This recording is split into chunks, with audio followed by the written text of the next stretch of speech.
Sidang jemaat yang terkasih di dalam Tuhan kita Yesus Kristus, Shalom. Selamat sore bagi kita sekalian. Tentunya ada ucapan syukur di mana kita dapat berkumpul lagi di rumah yang kudus, yakni di gereja pada saat ini. Dan pada saat ini kita telah membaca satu kebenaran firman Tuhan yang tertulis dalam kitab Yesaya pasal 52 ayat 1 sampai ayatnya yang ke-12 di bawah judul tema yang diberikan oleh Saudara Gen Sutra, menjadi pembawa berita. Bapak Ibu yang terkasih dalam Tuhan kita Yesus Kristus, kitab Yesaya yang saat ini kita baca adalah salah satu dari kitab terpanjang dalam deretan kitab para nabi. Ketika kita membaca kitab Perjanjian Lama, di situ ada beberapa nabi besar dan ada juga nabi kecil. Nabi besar itu yakni Yesaya, Yeremia, Yeskel, dan ada juga yang mengatakan Daniel. Mereka adalah nabi-nabi besar, begitu juga nabi kecil seperti Hosea, Amos, Obadja, Sakaria, Malayaki, dan lain sebagainya. Bagaimana cara antara mereka yang nabi besar dengan nabi kecil? Itu berdasarkan ketebalan kitab mereka. Jadi kitab Yesaya, Yeremia, dan Yeskel, begitu juga kitab Daniel, bisa dikatakan sebagai kitab yang cukup tebal dan panjang. Tidak seperti kitab nabi-nabi yang lain. Makanya mereka dikenal sebagai nabi-nabi besar. Dan teks yang saat ini kita baca, itu membahas tentang orang-orang Yehuda yang berada dalam pembuangan di Babel. Sebelum lebih jauh, saya ingin menjelaskan kepada Bapak Ibu sekalian, dan hal ini juga sudah sempat saya jelaskan ketika di atas mimbar ini, bahwa jangan kita menganggap kalau di zaman Perjanjian Lama orang Israel itu cuma satu. Maksudnya bangsanya cuma satu. Memang sampai di Salomo itu masih satu bangsa Israel. Tapi dalam konteks pembacaan kita saat ini, kerajaan Israel sudah terbagi dua, yakni Israel Utara dan Israel Selatan. Adapun perpecahan itu terjadi karena penolakan kepada anak Salomo, yakni Rehoboam. Dan Israel Utara dikenal dengan ibu kotanya yakni Samaria. Sementara Israel Selatan yakni Yerusalem, di mana Israel Selatan disebut sebagai kerajaan Yehuda, sementara Israel Utara disebut sebagai Israel. Jadi jangan sampai kita berpikir kalau orang-orang Samaria yang kita baca di Alkitab itu bukan orang Israel. Itu masih orang Israel Bapak Ibu, tapi Israel Utara. Sementara kerajaan Israel Selatan yang disebut kerajaan Yehuda itu berpusat di Yerusalem. Mereka punya banyak perbedaan, tentu saja karena ada perpecahan di situ. Kalau kita berbicara sampai konteks saat ini, orang-orang Yahudi yang ada di Israel sana, mereka itu dari mana? Israel Utara atau Israel Selatan? Mereka dari Israel Selatan, yakni kerajaan Yehuda. Di mana kerajaan Israel Utara itu Bapak Ibu, itu terdiri dari 10 suku. Sementara kerajaan Yehuda itu terdiri dari 2 suku, yakni suku Yehuda dan juga suku Benyamin. Berhubung karena suku Yehuda yang paling banyak disebut sebagai kerajaan Yehuda. Mungkin kalau suku Benyamin paling banyak akan disebut kerajaan Benyamin. Hanya karena orang-orang Yehuda yang paling banyak disebutlah sebagai kerajaan Yehuda. Jadi kalau misalkan Bapak Ibu membaca di dalam Alkitab ada ditulis sebagai Israel atau kerajaan Yehuda, jangan bingung. Karena kalau dikatakan kerajaan Israel, ketika selesai masa Salomo, itu merujuk kepada Israel Utara. Tapi kalau membahas tentang kerajaan Yehuda, itu merujuk kepada Israel Selatan. Dan beberapa nabi, ada yang diutus ke Israel Utara, ada juga ke Israel Selatan. Jadi tidak semua nabi itu diutus kepada kerajaan Yehuda, iya. Misalnya seperti Amos dan Elia, mereka itu ke Israel Utara.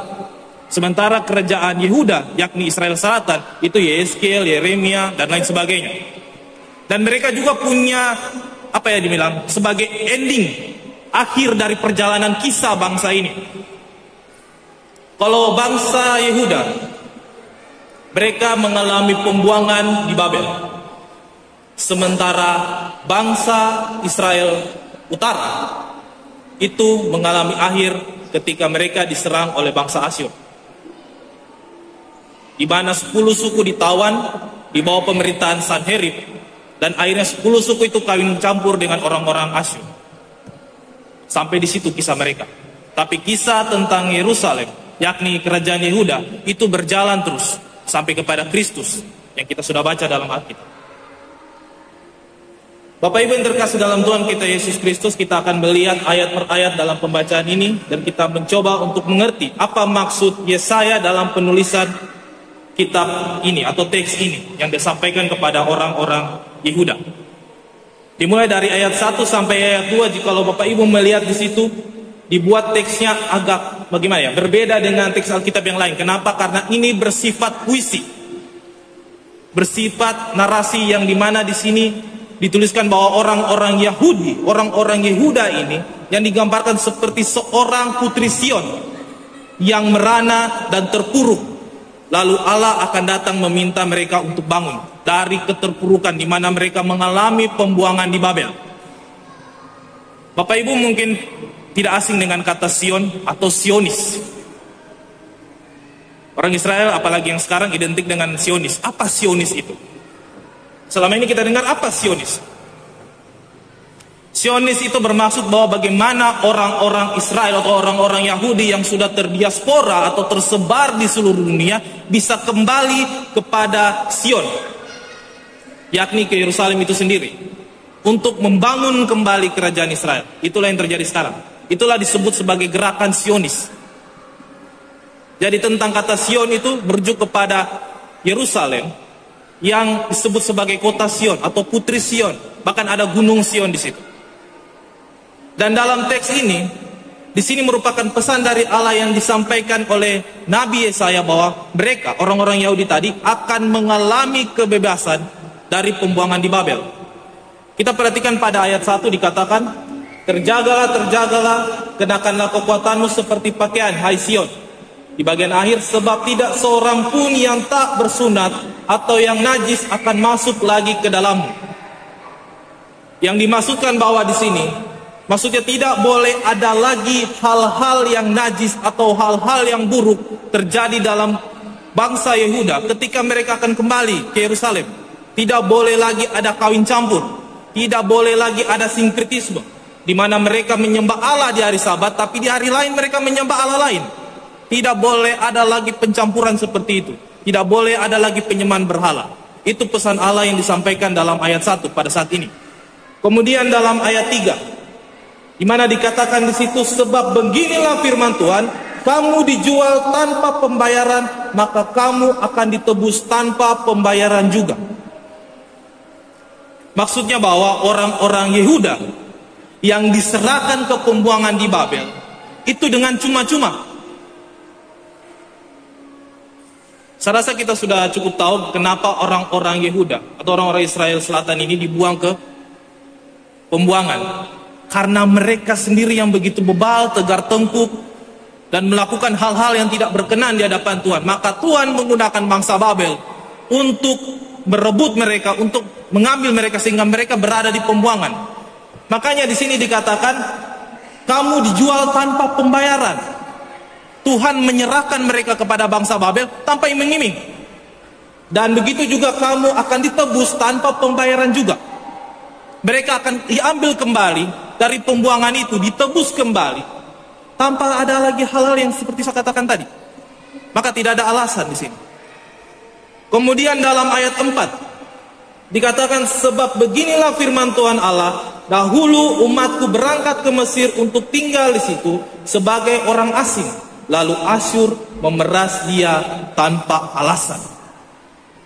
Maksudnya bahwa seperti dahulu Israel diperbudak di Mesir. Itu bisa kita baca dalam kitab Keluaran, di mana ketika perbudakan di Mesir terjadi kepada mereka, kemudian bangsa Asyur juga sempat menyerang kerajaan Yehuda meskipun tidak menembus bentengnya.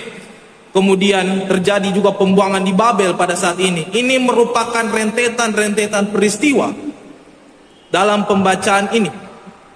Dan dalam ayat 5 dikatakan, tetapi sekarang apakah lagi urusanku di sini? Demikianlah firman Tuhan, umatku sudah dirampas begitu saja mereka yang berkuasa atas dia memegangkan diri. Demikianlah firman Tuhan, dan namaku terus dihujat sepanjang hari. Bangsa Yehuda disiksa seperti halnya saat di Mesir, dan nama Allah dihujat karena bangsa Babel merasa bahwa orang Israel atau orang kebangsaan Yehuda ini yang mengagungkan nama Tuhan yang akan melindungi mereka, toh juga bisa kami serang, bisa kami kalahkan. Oleh karena itu sehingga nama Tuhan Allah itu dihina oleh orang-orang Babel, dan ini tidak berkenan di hadapan Tuhan. Di mana orang-orang Babel berpikir bangsa Yehuda itu dewa-dewanya mereka itu tidak lebih tinggi daripada dewa-dewa kami, yakni Tuhan Yahweh tidak lebih tinggi daripada dewa-dewa yang disembah oleh bangsa Babel. Makanya di dalam ayat ini dikatakan bahwa nama Tuhan terus dihujat ketika mereka berada dalam pembuangan. Kemudian dalam ayat 6 dikatakan, sebab itu umatku akan mengenal namaku, dan pada waktu itu mereka akan mengerti bahwa akulah dia yang berbicara. Ya, aku, bangsa Yahudi akan kembali mengenal Allah yang akan membebaskan mereka dari perbudakan, dari pembuangan di Babel. Kemudian kita masuk ke dalam ayat 7. Di sini kalau kita melihat ayat 7 sampai ayat 10, ini juga termasuk puisi atau narasi di mana ini menggambarkan kabar baik di mana Allah akan datang membebaskan orang Yehuda dalam pembuangan di Babel. Merupakan lanjutan dari narasi atau puisi yang sebelumnya di ayat 1 sampai ayat yang kedua.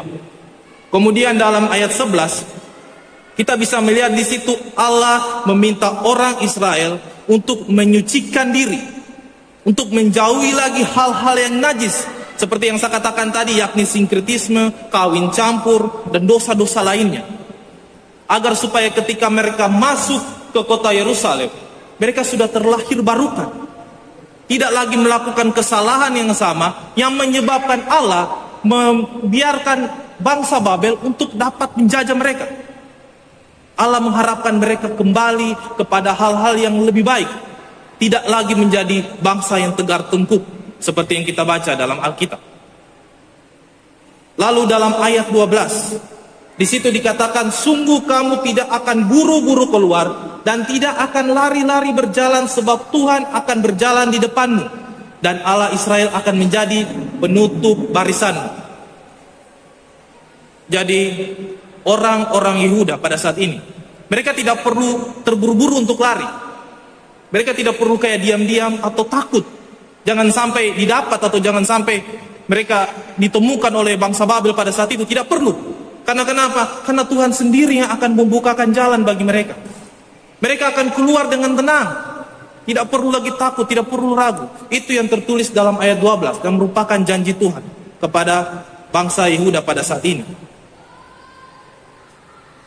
Bapak Ibu yang terkasih dalam Tuhan kita Yesus Kristus, dalam pembacaan kita saat ini, apakah makna atau implikasi yang bisa kita petik, yang dapat kita bawa pulang di rumah kita masing-masing? Sesuai dengan tema yang diberikan, menjadi pembawa berita. Seperti halnya Yesaya di sini menjadi perantaraan dari Allah membawakan berita baik kepada bangsa Yehuda bahwa mereka akan keluar dari perbudakan. Dan sesuai dengan tema yang tadi saya katakan bahwa menjadi pembawa berita, seperti apa kita membawa berita di luar sana kepada orang lain, seperti apa? Ada lagu di dalam kidung jemaat yang berbunyi, kita harus membawa berita dalam dunia dalam gelap tentang kebenaran dan kasih dan damai yang menetap. Pertanyaannya, apakah kita sudah membawa berita seperti itu? Apakah itu hanya sebatas lagu yang kita nyanyikan berulang-ulang? Tapi apakah kita sudah membawa berita dalam dunia dalam gelap?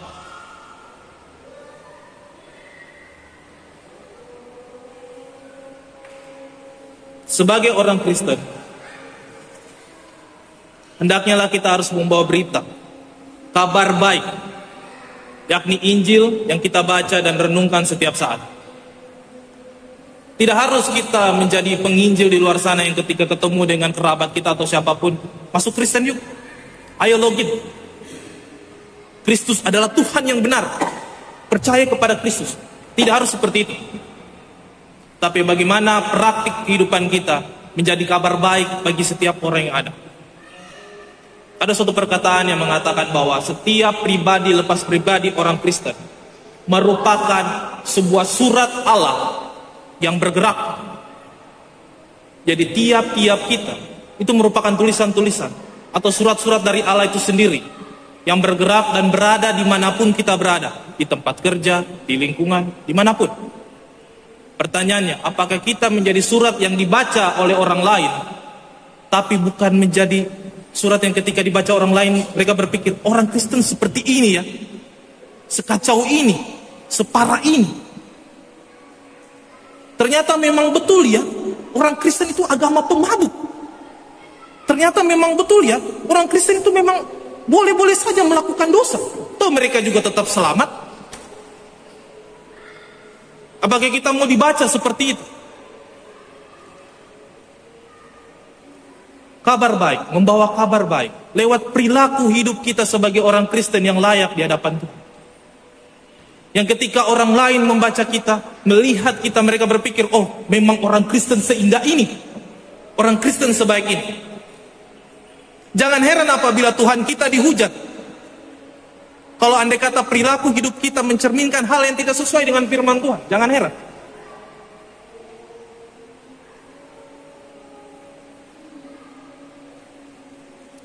Seperti lagu yang telah kita dengarkan tadi tentang bagaimana kita harus membawa berita dalam dunia dalam gelap. Tentang apa? Kebenaran dan kasih dan damai yang menetap. Saya harap lagu dalam Kidung Jemaat ini bukan hanya sebatas kita nyanyikan. Bukan cuma lagu ini, banyak lagu dalam Kidung Jemaat. Saya harap bukan cuma lagu sebatas kita nyanyikan secara formalitas, tapi bagaimana kita lakukan dalam kehidupan kita tiap-tiap hari sebagai orang-orang yang mau mengaplikasikan kasih damai sejahtera kepada siapapun kita berada. Kiranya Tuhan Yesus menolong kita menjadi setiap surat-surat yang dibaca oleh orang lain dan menjadikan kita layak di hadapan. Terpujilah Kristus. Amin.